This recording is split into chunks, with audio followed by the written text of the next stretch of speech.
त्यामध्ये मात्र 16 तारखेपासूनच वातावरणात बदल होणार आहे. तसं तर 15 तारखेला आभाळ यायला सुरुवात होईल.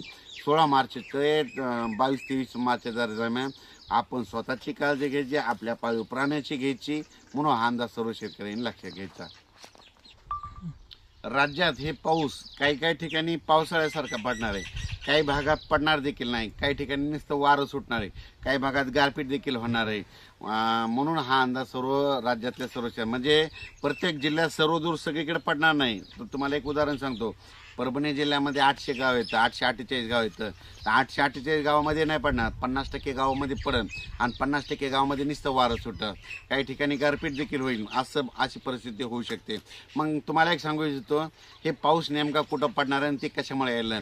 तर आपल्या महाराष्ट्राच्या बाजूला छत्तीसगड, तेलंगणा, आंध्र प्रदेश, झारखंड, पश्चिम बंगाल, उत्तर प्रदेश, मध्य प्रदेश, राजस्थान, गुजरात, हरियाणा, पंजाब, हिमाचल प्रदेश ह्या भागात देखील म्हणजे सांगायचं झालं तर 16 ते 25च्या दरम्यान देशभरात अवकाळी पाऊस येणार आहे. म्हणून त्याचा असर आपल्या महाराष्ट्राला होणार आहे, म्हणून हा अंदाज लक्षात.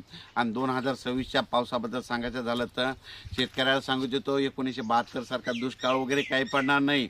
उलट हे 2026 आपल्या शेतकऱ्यासाठी चांगलं वर्ष आहे. ज्या वर्षी पाऊस कमी पडतो, सरासरी इतका पडतो, जेमतेम पडतो, पिकाला लागल तसा पडणार आहे. म्हणून पिकं शेतकऱ्याचं चांगले होणार आहे, शेतकरी मालामाल होणार आहेत.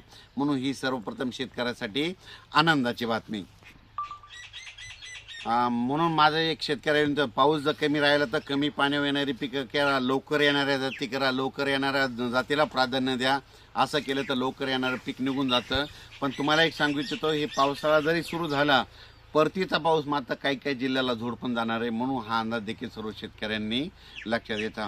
म्हणून म्हणतो, भविष्यामध्ये झाडं लावावी लागतील, झाडं लावा, या प्रतीचं तापमान कमी करा. जोपर्यंत हे तापमान कमी होणार नाही तोपर्यंत ह्या अतिवृष्टीला, गारपिटीला सामोरं जावंच लागणार आहे. म्हणून हा अंदाज लक्षात घ्यायचा. जितकी झाडं जास्त तितका पाऊस रिमझिम पडतो. म्हणून हे देखील सर्व शेतकऱ्यांनी लक्षात घ्यायचं.